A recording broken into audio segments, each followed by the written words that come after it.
చందానగర్లో కాల్పుల కలకలం రేగింది. ఖజానా జ్యువెలరీ షాప్లో దొంగతనానికి పాల్పడ్డారు 6 దుండగులు. షాప్ తెరిచిన 5 నిమిషాల్లోనే లోపలికి చొరబడ్డారు దొంగలు. గన్తో బెదిరించి లాకర్ కీస్ అడిగారు. అయితే సిబ్బంది కీస్ ఇవ్వకపోవడంతో 2 రౌండ్ల కాల్పులు జరిపారు. అసిస్టెంట్ మేనేజర్ కాలు మీద గన్తో కాల్చారు. మరో రౌండ్ సీసీ కెమెరా మీద కాల్చారు. షోకేస్లలో ఉన్న నగలను దోచుకెళ్లారు. దొంగల ముఠ జహీరాబాద్ వైపు పారిపోయినట్లు పోలీసులు గుర్తించారు. దీంతో సరిహద్దు జిల్లాల పోలీసులను అప్రమత్తం చేశారు సైబరాబాద్ పోలీసులు. దొంగల ముఠ గాలింపు కోసం 10 ప్రత్యేక బృందాలను ఏర్పాటు చేశారు సైబరాబాద్ సిపి. దొంగల కాల్పుల్లో గాయపడిన వారిని ఆసుపత్రికి తరలించారు. కేసు నమోదు చేసిన పోలీసులు దర్యాప్తు చేస్తున్నారు.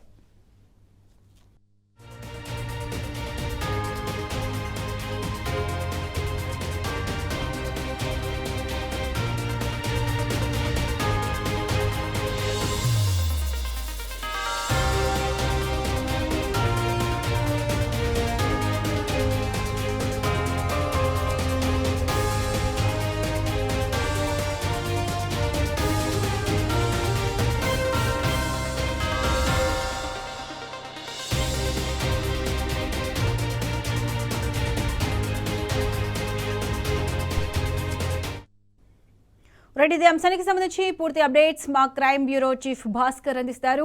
భాస్కర్, చెప్పండి, పోలీసుల దర్యాప్తు ఏ విధంగా కొనసాగుతుంది? పూర్తి అప్డేట్స్ ఏంటి?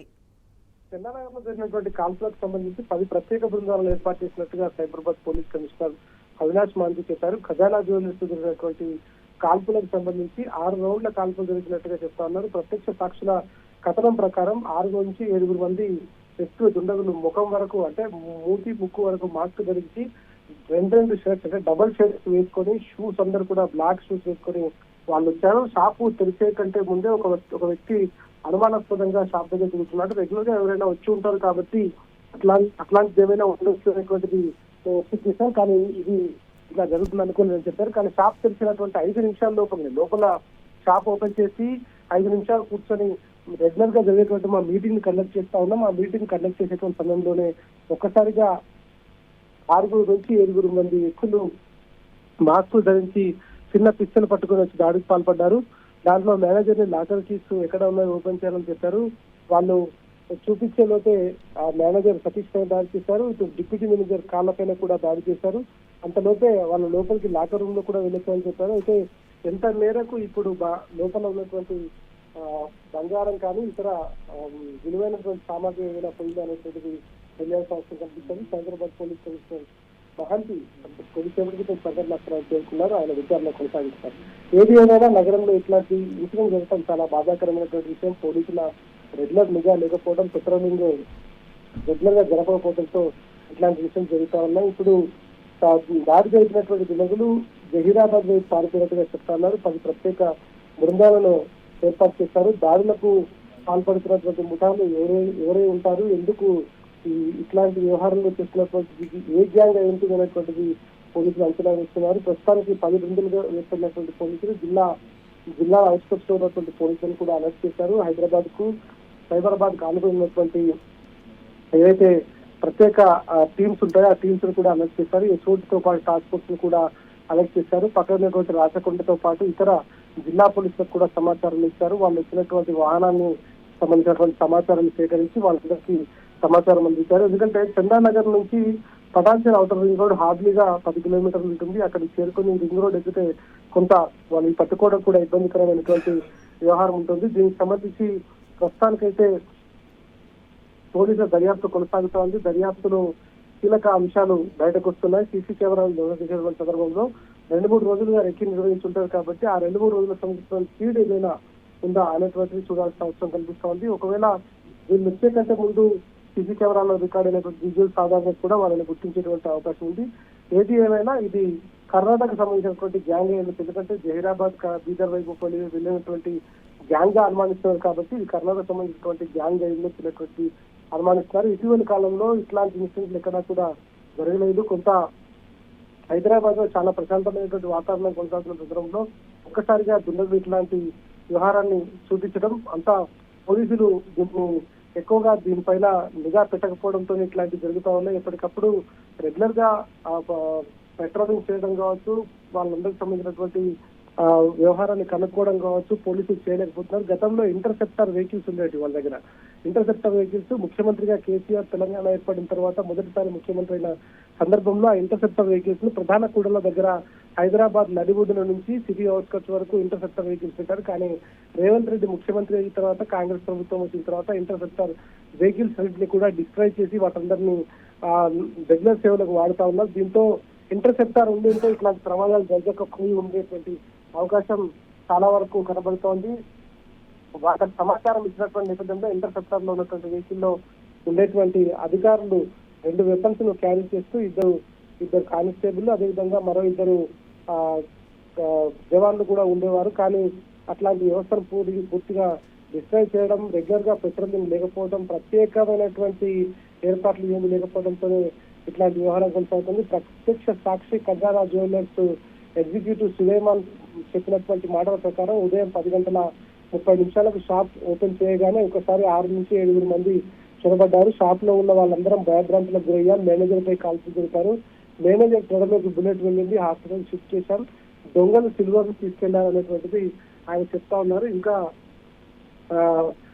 మరికొంతమంది దగ్గర నుంచి సమాచారం సేకరిస్తున్నటువంటి నేపథ్యంలో వచ్చినటువంటి వాళ్ళందరూ కూడా ఎక్కడి నుంచి వచ్చారు, ఎవరు అనేటువంటిది పూర్తి స్థాయిలో కనుక్కునేటువంటి అవకాశం కనిపిస్తుంది. లోపల హైదరాబాద్ పోలీస్ కమిషనర్ అవినాష్ మాంతి ప్రస్తుతానికి దీనికి సంబంధించినటువంటి వివరాలన్నింటినీ కూడా సేకరిస్తున్నారు. సేకరించిన తర్వాత ఇంకా గ్రౌండ్ లో తిరుగుతున్నటువంటి ఎవరైతే ప్రత్యేక బృందాలు ఆ ప్రత్యేక బృందాలందరికీ కూడా ఎప్పటికప్పుడు సమాచారం ఇస్తున్నారు. ఇది ఏ గ్యాంగ్ పని ఉండొచ్చు అనేటువంటిది చెక్ చేస్తున్నారు. గతంలో ఈ తరహా వాడస్ ఆపరేట్ చేసినటువంటి వాళ్ళు ఎవరైతే ఉంటారో వాళ్ళని కూడా చెక్ చేసేటువంటి అవకాశం కనిపిస్తోంది. గతంలో దీనికి సంబంధించి మన దగ్గర ఉన్నటువంటి క్రైమ్ రికార్డ్స్ ని కూడా చెక్ చేస్తారు. ఇప్పటి వరకు ఇట్లా పెద్ద ఎత్తున 6 నుంచి 7 మంది దుండగులు దాడి చేసి జ్యువెలరీ షాప్ లో, అది కూడా నగరం అవుట్స్కట్స్ లో ఉన్నటువంటి చందానగర్ లో ఇట్లాంటి ఇన్సిడెంట్స్ జరిగినటువంటి దాఖలాలు లేవు కాబట్టి కొంత పోలీసులు కూడా దీన్ని ఆచితూచి చెక్ చేయాల్సిన అవసరం కనిపిస్తోంది. దీంట్లో సగానికి పైగా పోలీసుల ఫెయిల్యూర్ కనిపిస్తోంది.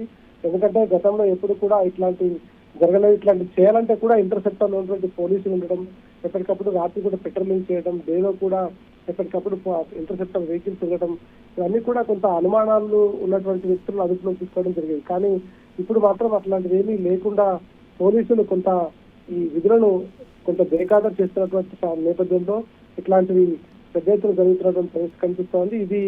దీన్ని గ్రహించి ఇప్పటికైనా పోలీసులు దీన్ని గుర్తించి ఇటువంటి భవిష్యత్తులో జరగకుండా ఉండాలంటే కొంత ప్రత్యేకమైనటువంటి నిఘానైతే ఏర్పాటు చేయాల్సినటువంటి అవసరం కనిపిస్తోంది.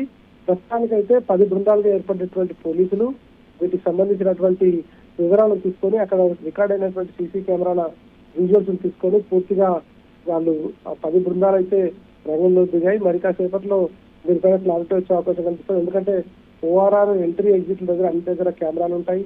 అంతేకాకుండా ఒకవేళ సర్వీస్ రోడ్ లో వెళ్తే వాళ్ళు పక్కదారి వెళ్ళేటువంటి నేపథ్యంలో అక్కడ సీసీ కెమెరాలు ఏవైతే షాప్ దగ్గర ఉన్నటువంటి సీసీ కెమెరాలు ఉన్నాయో అక్కడ రెక్కీ నిర్వహించి ఉంటే ఆ రెక్కీలో కూడా కొంత ఫీడ్బ్యాక్ వచ్చేటువంటి అవకాశం కనిపిస్తోంది. ప్రస్తుతానికైతే ఎంక్వైరీ కొనసాగుతుంది కాబట్టి పోలీసులు దీనిపైన ఏది మాట్లాడడానికి సిద్ధంగా లేరు.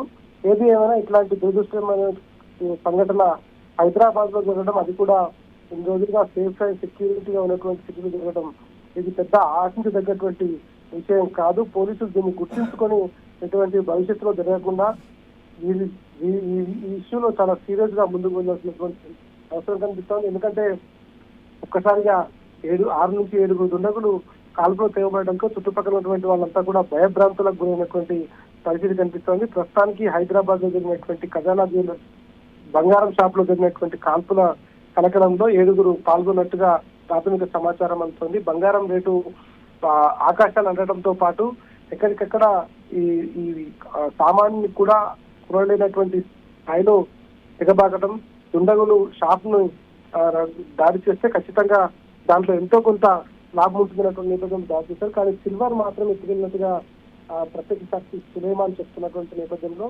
ఎంక్వైరీ కొనసాగుతుంది కాబట్టి ఎంక్వైరీ తర్వాత దీంట్లో పూర్తి స్థాయిలో మనకు క్లారిటీ వచ్చే అవకాశం అయితే కనిపిస్తుంది. Kalpisha. Right Bhaskar, thanks for the updates.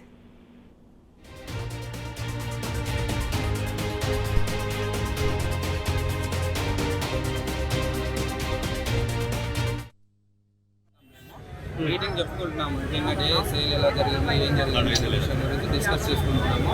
Discuss చేసుకుంటూ మా సార్ వాళ్ళు ప్రతిరోజు బూస్టప్ ఇస్తారన్నమాట. ఆ విషయం మాట్లాడుకుంటున్నాము. ఆ మీటింగ్ అయిపోయి ఒక 5 నిమిషాల ముందు 10:40 ఆ టైంలో వాళ్ళు వచ్చారనమాట. మేము నార్మల్గా కస్టమర్స్ వస్తారు కదా అని అలా అనుకున్నాము. ప్రతి ఒక్కరు మాస్క్ వేసుకొని వచ్చారు. రాగానే మేము అందరం కస్టమర్స్ అనుకున్నాము. కానీ వాళ్ళు రావడమే మా మేనేజర్ సార్ని ఇక్కడ చూడపైన కాల్చడంతో అప్పుడు మేము అందరం భయపడుతున్నాము. ప్రతి ఒక్కరికి చిన్న చిన్న పిల్లలు ఉన్నారు, ఇప్పుడే కెరీర్ స్టార్ట్ చేసే యంగ్స్టర్స్ ఉన్నారు. ప్రతి ఒక్కరం అయితే ఇంకా ఈ రోజే లాస్ట్ డే అనే విధంగా ఈరోజు అనిపించింది మాకు. ఎంతమంది వచ్చారు? 7 to 8 మెంబర్స్ వచ్చారు. ప్రతి ఒక్కరికి డబల్ షిఫ్ట్స్ ఉన్నాయి. ఒక్కడే బయట జరుగుతుంది, మిగతా వాళ్ళందరూ ఎక్కడ ఉన్నారో తెలియదు. సడన్గా వచ్చేసారు. ప్రతి ఒక్కరి దగ్గర పిస్టల్ ఉంది. తిట్టిర్రు, కొట్టిర్రు మేనేజర్ కోసం. ఇంకా మేనేజర్ ఎక్కడున్నాడు, 2 సేఫ్టీస్ ఉన్నాయన్నమాట. మేనేజర్ ఇంకా రాలేదు, ఎక్కడున్నారని అందరినీ కొట్టిర్రు. ఆ విషయంలోనే షూటింగ్ కూడా జరిగింది. మా మేనేజర్